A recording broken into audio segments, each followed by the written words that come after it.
তো গাইস আজকে আমি রাসের মেলায় রাস দেখতে এলাম আর 100 টাকা পকেটে নিয়ে চ্যালেঞ্জটা শুরু করে দিয়ে খাবার খেয়ে কাটিয়ে দিলাম। তাই প্রথম খাবারটা খেয়েছিলাম বৌদির হাতে ঝাল ঝাল মুড়ি। 15 টাকা দাম হিসাবে মুড়িটা বেশ দারুণ বানিয়েছিল বৌদি। তো বৌদির মুড়ি খাওয়া কমপ্লিট হয়ে গেছে, চলে এলাম ঘুগনি দেখতে পেলাম। তো ঘুগনি 1 প্লেট নিয়ে নিলাম, 15 টাকা এটাও দাম নিল।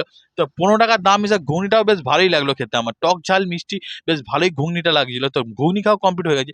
নেক্সট খাবার চোখ পড়লো ফুচকা।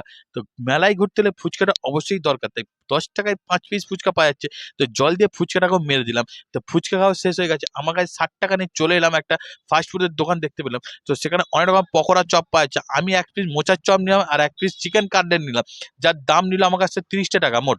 তো প্রথমে মোচার চপটা খেয়ে দিলাম, গরম গরম বেশ ভালোই লাগছে কাসুন দিয়ে। তারপরে চিকেন কাটলেটটা কামড় বসলাম।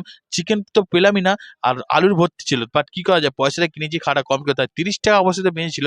জিলিপি কাউন্টার থেকে 30 টাকার মধ্যে জিলিপি নিয়ে 1 পিস জিলিপিকে আজের মতো আমি বাড়ির দিকে যা চ্যানেলটা সাবস্ক্রাইব করো, বাই।